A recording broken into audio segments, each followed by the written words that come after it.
इनको वैक्सीन से प्रॉब्लम नहीं थी, इनको प्रॉब्लम ये थी कि मोदी जी ने ये वैक्सीन लॉन्च करवाई है, इस वजह से हम इस वैक्सीन पर ध्यान नहीं देंगे, हम नहीं लगवाएंगे। लेकिन कोरोना वायरस का संकट जैसे ही आकर के इनके सर पे पड़ा, इनकी पीछे से पतलून गीली हो गई और लाल हो गई, और उसके बाद इनको लगा कि अरे भैया जब हमारे पिताजी ने लगवा ली है, जब बाप ने ही लगवा ली है, तो बेटा का को फुदकियां मार रहा है। इनको बड़ा मजा आ रहा था उस समय ये चीज़ प्रमोट करने के लिए कि यूपी के लोग मोदी जी द्वारा बनाई गई वैक्सीन को यूज़ ना करें। लेकिन लोगों को ये बात समझ में आ रही थी कि हमें अगर जिंदा रहना है और इस कोरोना वायरस की महामारी से अपने आप को सुरक्षित रखना है तो हमें वैक्सीनेट करने की पूरी ज़रूरत है, और उन्होंने अपनी समझदारी दिखा करके वैक्सीनेशन ली। अब रह गई बात अखिलेश की, तो जहाँ तक अखिलेश की बात है तो अखिलेश यूपी के राहुल गांधी से कम नहीं है, वो भी यूपी के राहुल गांधी ही है, जिनको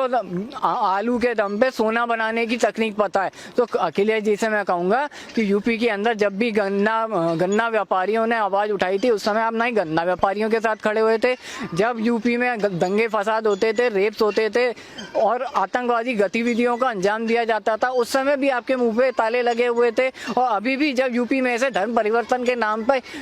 कमीनापन सामने आया है दोबारा से, तब भी आपके मुंह पे ताला लगा हुआ है। तो आपने यूपी का साथ कभी दिया ही नहीं, जो आज आप आकर के इतनी बड़ी बातें कर रहे हैं। अच्छा, आपको क्या लगता है कि पिछली बार महागठबंधन यूपी में देखने को मिला था, लेकिन इस बार मायावती और समाजवादी पार्टी यानी बसपा और सपा दोनों अलग अलग लड़ने की घोषणा कर चुके हैं, तो इस बार कौन सा गठबंधन बनेगा और उसमें कौन कौन शामिल होंगे और विपक्ष किस तरीके से भारी पड़ेगा योगी जी पे?